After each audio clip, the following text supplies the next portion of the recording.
മലയോളം നന്മകൾ ചെയ്യുന്ന ഒരുപാട് മഹത്തുക്കളായ മനുഷ്യരുടെ സ്വപ്നങ്ങൾക്കും സംഭാവനകൾക്കും സമർപ്പണത്തിനും മുകളിലാണ് അത് സ്ഥിതി ചെയ്യുന്നത് എന്നുള്ളതുകൊണ്ടാണ് ഈ നാടിന് ഈ മലയോളം നന്മകളുടെ പുറത്തുള്ളൊരു നാടെന്നുള്ള നിലയിൽ മലപ്പുറം എന്ന പേര് കിട്ടിയതെന്ന് വിശ്വസിക്കാനാണ് എനിക്കിഷ്ടം.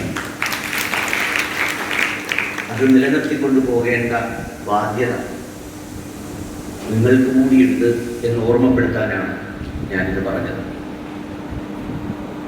നിങ്ങളുടെ മുന്നിൽ ഞാൻ സംസാരിക്കുമ്പോൾ, ജബ്ബാർ ഹാജിയുടെ മുന്നിൽ ഞാൻ സംസാരിക്കുമ്പോൾ, വൈസ് ചെയർമാൻ്റെ മുന്നിൽ ഞാൻ സംസാരിക്കുമ്പോൾ, ഒരു കടൽ തീരത്ത് ആദ്യമായി എത്തുന്ന ഒരാൾ കടലിനെ നോക്കി സംസാരിക്കുന്നത് പോലെയാണ് എനിക്ക് തോന്നുന്നത്. ഒരു കടലോളം സേവനങ്ങൾ ചെയ്യുന്ന മനുഷ്യരുടെ മുന്നിൽ നിന്ന്, കരയിൽ നിന്ന് ഒരല്പം മനസ്സിലാക്കി ഞാൻ സംസാരിക്കുന്നു എന്ന പരിമിതി എൻ്റെ വാക്കുകൾക്കുണ്ട്. ജീവിതം നമ്മളെയൊക്കെ വഞ്ചിക്കാറ്, കബളിപ്പിക്കാറ്, മരണം കബളിപ്പിക്കാറില്ല. മരണം സത്യമാണ്. മരണമാണ് പറഞ്ഞതുപോലെ ചെയ്യുന്ന ജീവൽ പ്രക്രിയയിലെ ഏറ്റവും പ്രധാനപ്പെട്ട കാര്യം. ജീവിതം നമ്മളെ ചിലപ്പോൾ പലതും സ്വപ്നം കാണിക്കും, ചിലതൊക്കെ ആഗ്രഹിപ്പിക്കും, മോഹിപ്പിക്കും, ചില വഴികളിലൂടെയൊക്കെ സഞ്ചരിപ്പിക്കും. പക്ഷേ ഒരു ഘട്ടത്തിൽ നമ്മൾ തിരിച്ചറിയും, അതായിരുന്നില്ല ഞാൻ തിരഞ്ഞെടുക്കേണ്ട വഴി. അതെന്നെ കബളിപ്പിച്ചു, എൻ്റെ സമ്പത്ത് എന്നെ കബളിപ്പിച്ചു, എൻ്റെ സൗന്ദര്യം എന്നെ കബളിപ്പിച്ചു, എൻ്റെ ആരോഗ്യം എന്നെ കബളിപ്പിച്ചു, എൻ്റെ അഹങ്കാരം എന്നെ കബളിപ്പിച്ചു. പക്ഷേ ഒരിക്കലും കബളിപ്പിക്കാനാവാത്ത, ഒരിക്കലും വഞ്ചിക്കാനാവാത്ത, ഒരിക്കലും നമ്മളോട് കള്ളം പറഞ്ഞിട്ടില്ലാത്ത ഏക പ്രക്രിയ മരണമാണ്. അതിൽ നിന്ന് അതിലേക്ക് എത്തുന്ന മനുഷ്യർ, അതുണ്ടാകാതിരിക്കാൻ വേണ്ടി ആഗ്രഹിച്ചു വരുന്ന മനുഷ്യരാണ് നിങ്ങളുടെ മുന്നിലേക്ക് എത്തുന്നത്. സൗന്ദര്യവർദ്ധനവിന് വേണ്ടി വരുന്ന ഒരാളിനോട് നമുക്ക് വേണമെങ്കിൽ ആത്മസമർപ്പണം ഇത്തിരി കുറയ്ക്കാം. കാരണം സൗന്ദര്യമാണല്ലോ, അതുണ്ടായാലും ഇല്ലെങ്കിൽ ഒന്നും കുഴപ്പമില്ലല്ലോ. പക്ഷെ മരണമെന്ന യാഥാർത്ഥ്യത്തിലേക്ക് നിങ്ങളിലേക്ക് വരുന്ന ഓരോ മനുഷ്യനും ഓരോ മഹാപാഠപുസ്തകമാണ്, ഓരോ മഹാചരിത്രമാണ്, ഓരോ മഹാകാവ്യമാണ്. അപ്പം അതുകൊണ്ട് തന്നെ ആ മനുഷ്യരോടാണ് നിങ്ങൾ നേരിട്ട് ഇടപെടുന്നത് എന്ന് പറയുന്ന ഒരു വലിയ അവസരം, ഒരു വലിയ അനുഭവം നിങ്ങൾക്കുണ്ട്. അത് ജീവിതത്തിലെ വലിയൊരു മഹാഭാഗ്യമാണ്. അത്തരത്തിൽ വലിയ ഭാഗ്യം ചെയ്ത മക്കളാണ് എൻ്റെ മുന്നിൽ ഇരിക്കുന്നത് എന്നുള്ളത് ആ ഒരു ബോധ്യത്തോടെ നിങ്ങൾ ഓർത്തിരിക്കണം. മൂന്നാമത്തെ പോയിന്റ്, പണ്ടൊരു ചെറിയ കുരുവി, 2 കുരുവികൾ പറന്നുപോയി ഒരു മരത്തിൻ്റെ 2 ചില്ലയിലിരുന്നു. ഒരു കുരുവി ഇരുന്നത് ആ മരത്തിൻ്റെ പച്ച ചില്ലയിലാണ്, ഒരു കുരുവി ഇരുന്നത് ആ മരത്തിലെ ഉണക്ക ചില്ലയിലാണ്, ഉണങ്ങിയ ചില്ല. ആ ഉണങ്ങിയ ചില്ലയിലിരുന്ന പക്ഷി അവിടെ ഇരിക്കുമ്പോൾ പച്ച ചില്ലയിലിരുന്ന പക്ഷി ഈ ഉണങ്ങിയ ചില്ലയിലിരുന്ന പക്ഷിയോട് ചോദിച്ചു, നീ എന്തൊരു മണ്ടനാണ്, ആരെങ്കിലും പറന്നുപോയി ഈ ഉണക്ക ചില്ലയിലിരിക്കൂ? പച്ചച്ചില്ല കിടക്കുന്ന കണ്ടില്ലേ? അതിലല്ലേ ഇരിക്കേണ്ടത്? അതല്ലേ ബുദ്ധി, അതല്ലേ വിവേകം, അതല്ലേ ഭാവിയെക്കുറിച്ചുള്ള കാഴ്ചപ്പാട്, അതല്ലേ ജീവിക്കാനുള്ള ആഗ്രഹം. അപ്പോ ഉണക്കച്ചില്ലയിലിരുന്ന കുരുവി പച്ചച്ചില്ലയെ നോക്കിയിട്ട് പറഞ്ഞു, നീ വിശ്വസിക്കുന്നത് ചില്ലയിലാണ്, ഞാൻ വിശ്വസിക്കുന്നത് എൻ്റെ ചിറകിലാണ്. ഞാൻ വിശ്വസിക്കുന്നത് എൻ്റെ ചിറകിലാണ്. ആ വിശ്വാസം എൻ്റെ മുന്നിലിരിക്കുന്ന ഓരോ മക്കൾക്കും ഉണ്ടാവണം. നിങ്ങൾ നിങ്ങളുടെ ക്യാരക്ടറിൽ വിശ്വസിക്കണം. ഒരുപാട് പേര് MBBS വേണ്ടി വർഷങ്ങളോളം പാലയിൽ വീടെടുത്ത് താമസിച്ച് 3, 4, 5 വർഷം പരിശ്രമിക്കുമ്പോൾ നിങ്ങൾക്ക് ഒരിക്കൽ പോലും ഇവിടെ എത്തിച്ചേർന്നതിൽ ഒരു നിരാശയും തോന്നരുത്, ഒരു പ്രയാസവും തോന്നരുത്. ഒരു സ്റ്റെതസ്കോപ്പ് കൊണ്ട് തൂക്കിക്കൊണ്ട് പോകുന്നവരെ കാണുമ്പോൾ നിങ്ങൾക്കൊരു വിഷമവും തോന്നരുത്. കാരണം നിങ്ങൾ നിങ്ങളുടെ ചിറകിൽ വിശ്വസിക്കുന്ന, നിങ്ങളുടെ ക്യാരക്ടറിൽ വിശ്വസിക്കുന്ന, നിങ്ങളുടെ സമർപ്പണത്തിൽ വിശ്വസിക്കുന്ന, നിങ്ങളുടെ സ്വയം ബോധ്യങ്ങളിൽ വിശ്വസിക്കുന്ന നല്ല മക്കളായി മാറും. ഇപ്പോൾ സ്റ്റെപ്സ് എന്നൊക്കെ പേരിട്ടപ്പോൾ എനിക്ക് ഈ കുട്ടികളെ കണ്ടപ്പോൾ പെട്ടെന്ന് തോന്നിയ പേര്, എൻ്റെ മനസ്സിലേക്ക് ഒരു ചെറിയ അബ്രിവിയേഷൻ, ഒരു ചെറിയ ചുരുക്കപ്പേര് കടന്നു വന്നു. ഞാനത് ജബ്ബാർ ഹാജിയോടും വൈസ് ചെയർമാനോടും ഒക്കെ പറയുക, you are the power stars, power project of women's empowered response. അതാണ് പവർ. നിങ്ങൾ അത്തരത്തിലുള്ള പവറുള്ള നക്ഷത്രങ്ങളായിട്ടാണ് എൻ്റെ മുന്നിലിരിക്കുന്ന ഈ മക്കളെ എനിക്ക് തോന്നുന്നത്. ഒരു സ്വയം ബോധ്യത്തിന്റെ അടിസ്ഥാനത്തിൽ തിളങ്ങുന്ന നക്ഷത്രം, ഒന്ന് വല്ലാതെ ഇരുട്ടിലായി പോകുന്ന കാലത്ത് മിന്നാമിനുമ്പ് പോലെ പ്രകാശിക്കുന്ന നക്ഷത്രം. അപ്പൊ അതുകൊണ്ട് നിങ്ങൾ അത്തരത്തിൽ ഈ പറയുന്ന നന്മയുടെ പാതയിൽ തുടരണം.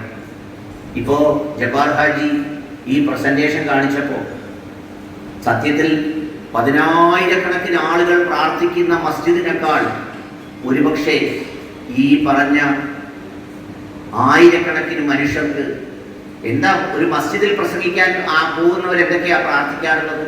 ദൈവമേ കടം തീർക്കണേ, മോക്ക് MBBS കിട്ടണേ, അപ്പുറത്തൊരാളിന്റെ വസ്തു വില കുറച്ച് വാങ്ങിക്കണേ, ജബ്ബാർ ഹാജി ഇരിക്കുന്ന ജില്ലാ പഞ്ചായത്ത് പ്രസിഡന്റ് സ്ഥാനം എനിക്ക് കിട്ടണേ, ജബ്ബാർ ഹാജി തോക്കണേ. ഇങ്ങനെ ഒരു പ്രാർത്ഥിച്ച ആളുകളുണ്ട് മലപ്പുറത്ത്. ഞാൻ ജബ്ബാർ ഹാജിയെ കാണാതെ സ്നേഹിച്ച ഒരാളാണ്, എന്നെ കണ്ട് സ്നേഹിച്ച ഒരാളാണ്.